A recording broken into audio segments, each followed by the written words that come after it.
Hello student, my name is Swarnlata, your one and only chemistry educator from Sitamarhi. तो last video में हम लोगों ने देखा था Henry's law, solubility of solid in liquid, factors affecting solubility of solid in liquid, factors affecting solubility of gas in liquid and Henry's law, their applications. और इस class में, इस वीडियो में हम लोग देखेंगे हेनरीज लॉ, उनके लिमिटेशंस और उनसे होने वाले बनने वाले न्यूमेरिकल्स को। तो देखिए, हेनरीज लॉ हम लोगों ने पढ़ा था कि जो पार्शियल प्रेशर है गैस की, ठीक है, is directly proportional to the mole fraction of the gas above the liquid. ठीक है, partial pressure of the gas in vapour phase is directly proportional to the mole fraction of the gas. ठीक है, at a given temperature. Temperature यहाँ पे क्या होगी? Constant होगी, at constant temperature. ठीक है, partial pressure of the gas is directly proportional to the mole fraction of the gas at a given temperature. Proportionality constant हम लोगों ने Ks दिया था। ठीक है, लिमिटेशंस इसकी हम लोग देखेंगे कि कहाँ कहाँ ये शो नहीं करेगा। तो देखिए, ये एप्लीकेबल तभी होता है when pressure is very low, when temperature is not very low, gas is not very much soluble, gas बहुत ज्यादा सॉल्युबल नहीं हो और गैस केमिकली रिएक्ट ना करे लिक्विड के साथ। इन दैट केस ये जो है आपको एप्लीकेबल होगा। अगर इससे वेरिएबल कंडीशंस होगी, यानी प्रेशर हाई हो जाएगा, टेम्परेचर भी बहुत लो हो जाएगा, गैस जो है बहुत इजीली सॉल्युबल हो जाएंगे और gas can chemically react with liquid particles, तो फिर ऐसे कंडीशन में हेनरी लॉ बहुत ज्यादा एप्लीकेबल नहीं होगा।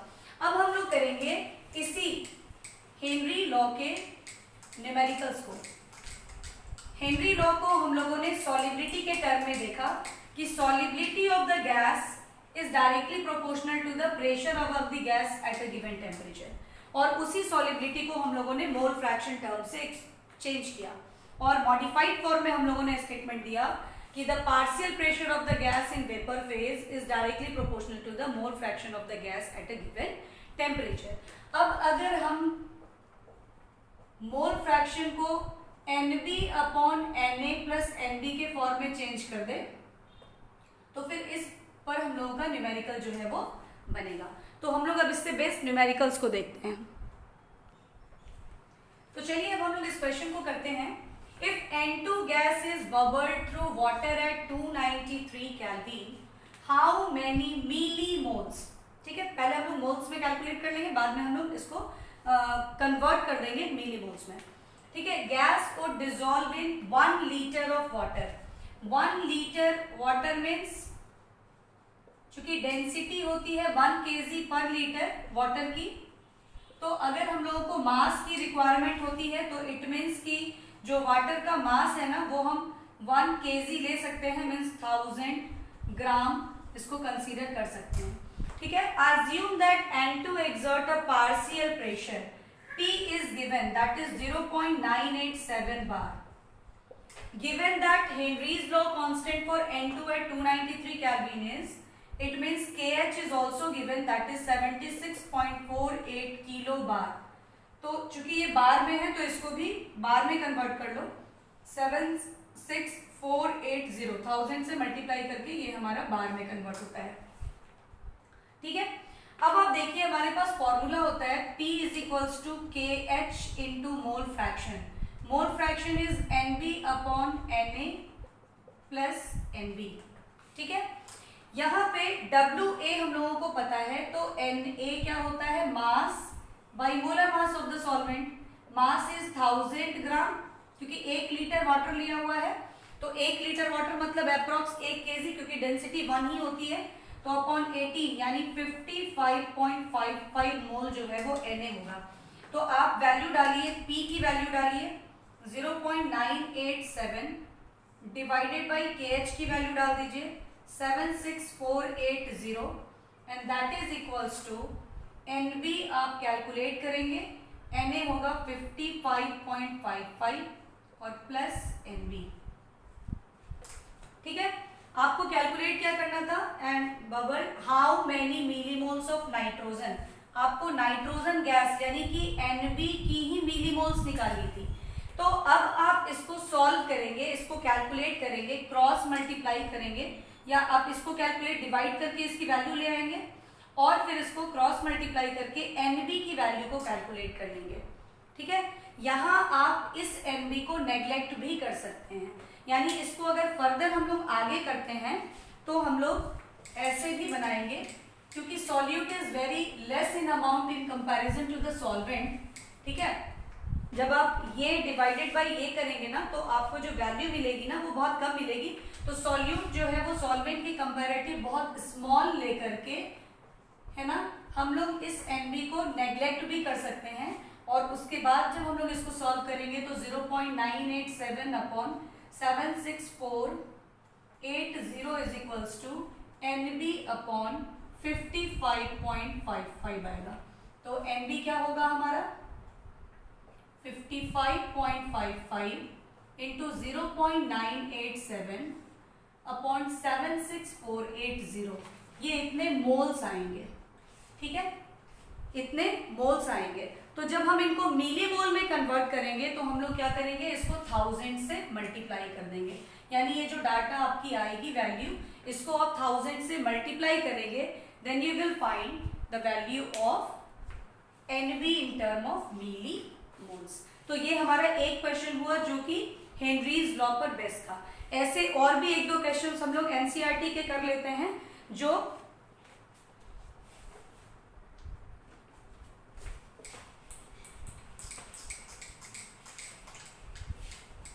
इंपॉर्टेंट है, आप उस पर ध्यान देंगे इन क्वेश्चंस पर।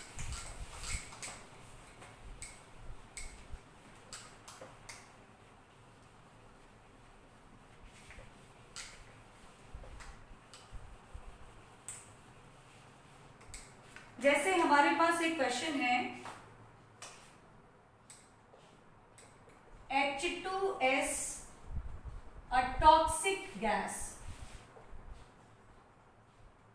with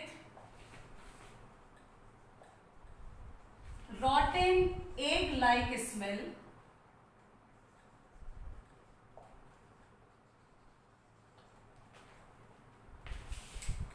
is used for the quantitative analysis. If the solubility of H2S in water at STP is 0.195 m molar, calculate Henry's law constant. ठीक है, इस क्वेश्चन को हम लोग कैसे करेंगे, इस क्वेश्चन को करने के लिए देखिए यहां पर आपको दिया हुआ है कि H2S एक टॉक्सिक गैस है जिसकी रॉटन एग लाइक स्मेल है और इसको क्वांटिटेटिव एनालिसिस के लिए यूज किया जा रहा है। इसकी जो सॉल्युबिलिटी है वो मोल फ्रैक्शन के टर्म में नहीं देके मोलालिटी के टर्म में दिया हुआ है, दैट इज 0.195 मोल पर केजी। इट मीन्स कि NB आपको दी हुई है 0.195 और WA is given that is 1 kg means 1000 ग्राम। तो आप Na तो निकाल लेंगे आराम से 1000 अपॉन 18। ठीक है, यानी हमारा XB भी कैलकुलेट हो जाएगा, that is NB upon Na plus NB। ठीक है, आफ्टर कैलकुलेटिंग XB हमारे पास क्या गिवन है यहाँ और लाना क्या है हम लोगों को, हेनरीज लॉ कांस्टेंट KH यहाँ पे लाना है। ठीक है, अब आप कहिएगा मैम KH लाना है, XB इज गिवन। ठीक है, और P तो पता ही नहीं है ना, P नहीं पता है, बट प्रेशर क्या है, कंडीशन क्या है, कंडीशन है स्टैंडर्ड, STP का केस है। तो STP पे प्रेशर क्या होता है, 1 एटमॉस्फेरिक होता है, दैट इज 0.987 बार। ठीक है, ये होता है 0.987 बार। अब कुछ नहीं है, अब आपको क्या करना है, आप यहां NB की वैल्यू डालिए 0.195 डिवाइडेड बाई ये आपको 55.55 हो जाएगा। Na आप डालिए 55.55 और Nb आप 0.195, ठीक है। यहाँ फिर आप इस बहुत छोटे से वैल्यू को इसके सामने नेग्लेक्ट कर सकते हैं। x भी हमारा आ चुका है और p is equals to KH into mole fraction होता है हमारा वैल्यू, तो हम 0.987 बार p की वैल्यू डालेंगे। KH की value is to be calculated और Nb हमारा होगा 0.195 अपॉन 55.55 प्लस 0.195। अब हम लोग करेंगे क्या, इसको कैलकुलेट करके फिर यहाँ डिवाइड कर देंगे, KH की वैल्यू हम लोगों को फाइंड हो जाएगी, ठीक है। ऐसा ही एक और क्वेश्चन हम लोग NCERT की ही करते हैं, क्योंकि इसके बहुत ही लिमिटेड क्वेश्चंस आप लोगों को मिलेंगे, बहुत ज़्यादा क्वेश्चन इसका आपको मिलेगा भी नहीं। एक दो क्वेश्चन में भी आपको एक्सरसाइज में होंगे, ये इन टेक्स्ट के अनसॉल्व क्वेश्चंस हैं। आप इसी तरीके से अदर क्वेश्चंस को भी बनाएंगे, ठीक है। एक क्वेश्चन हम लोग और कर लेते हैं इस सेशन में, और इस सेशन के बाद जो हमारा नेक्स्ट सेशन होगा उस सेशन में हम लोग करेंगे vapour pressure, factors affecting vapour pressure, Raoult's law, ideal and non ideal solution. एक क्वेश्चन और हम लोग कर लेते हैं, ये है Henry's law constant for CO2 in water is 1.67 into 10 to the power 8 Pascal at 298 Kelvin. Calculate the quantity of CO2 in 500 ml of soda water when packed under 2.5 atm CO2 pressure at 298 Kelvin। तो हम लोग इस question को भी अभी करते हैं। यहां आपको क्या गिवन है, Henry's law constant for CO2 in water is this, means KH आपको दी हुई है 1.67 into 10 to the power 8 pascal. Calculate the quantity of CO2 in 500 ml। यहां CO2 जो है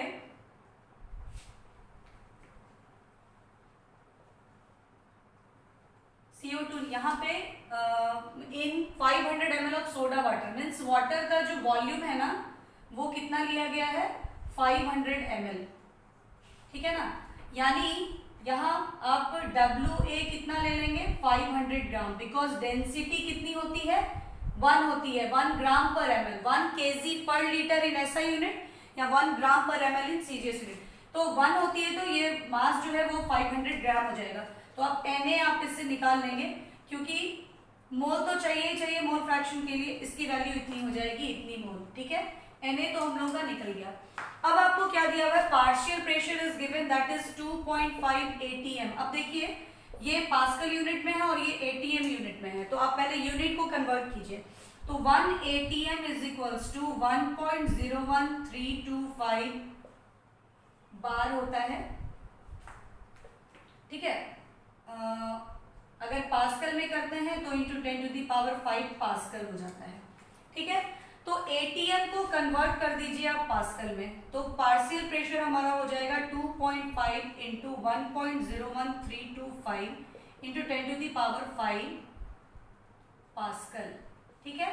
इतना काम हम लोग कर लेंगे। अब इसके बाद आप देखते हैं कि आप लोगों को कैलकुलेट क्या करना है, calculate the quantity of CO2, यानी आपको NB कैलकुलेट करना है, number of moles of CO2 calculate कर लेना है ना। NB ही कैलकुलेट करना, moles of CO2, moles of solute. तो फिर आप क्या करेंगे, बस सिंपली वही आपके पास formula P is equals to KH, mole fraction की जगह पे हम लिखेंगे NB upon Na plus NB, ठीक है। पार्शियल प्रेशर हमारा होगा 2.5 into 1.01325 into 10 to the power 5 divided by ये KH आप इधर ले आएंगे, KH हो गया 1.67 इंटू 10⁸ 8। NB आपको कैलकुलेट करना है, Na आप लेंगे 500/18 और प्लस NB। फिर आप इसके सामने इस वैल्यू को नेग्लेक्ट करके और सिंप्लीफाई करके इस क्वेश्चन का NB कैलकुलेट कर देंगे। This is your answer to be. ठीक है, यही आपका आंसर हो जाएगा। तो देखिए लास्ट कैलकुलेशन आप लोगों के लिए छोड़ दे रहे हैं, आप लोग इसको सॉल्व कीजिए। इतनी काम तो आप लोग करेंगे ही, आप लोगों को क्वेश्चन को पहचानना, डाटाज पहचानना और क्वेश्चन कैसे सॉल्व करना है वो हम सब कुछ आपको बताएं। तो इस तरह से हम लोगों ने पार्ट 5 में देखा solubility, factors affecting solubility of solid in liquid, factors affecting solubility of gas in liquid, and then हम लोग इफेक्ट ऑफ प्रेशर जब देखे on the solubility of gas in liquid तो हेनरीज लॉ हम लोगों ने उस वीडियो में देखा। हेनरीज लॉ क्या है, उसके एप्लीकेशंस क्या है, उसके मैथमेटिकल फॉर्मूला क्या है, उसका मॉडिफाइड जो डेफिनेशन है वो क्या है। उन सारी चीजों को करने के बाद हमारा ये जो पार्ट 6 का वीडियो है उसमें हेनरीज लॉ की लिमिटेशंस हम लोगों ने पढ़ी और फिर उस पर बेस्ड हम लोगों ने 2-3 न्यूमेरिकल्स को किया। तो यहाँ इन 2 पार्ट में हमारा हेनरीज लॉ कंप्लीट होता है और अब नेक्स्ट जो हमारा सेशन होगा यानी जो हमारा पार्ट 7 हमारा बनेगा उसमें हम लोग करेंगे वेपर प्रेशर। ठीक है, वेपर प्रेशर को कौन कौन से फैक्टर अफेक्ट करते हैं। ठीक है, फिर हम पढ़ेंगे राउल्ट्स लॉ। राउल्ट्स लॉ को हम लोग 2 केस में पढ़ेंगे, in case of non volatile solutes also, in case of volatile solute also. फिर इसके बाद हमारा ideal and non ideal solution होगा, क्योंकि जो हम राउल्ट्स लॉ पढ़ेंगे उन राउल्ट्स लॉ को जो भी गैस जो फॉलो करेंगे और वो आइडियल गैस होंगे और जो गैस इस राउल्ट्स लॉ को फॉलो नहीं करेंगे they are called non ideal gases.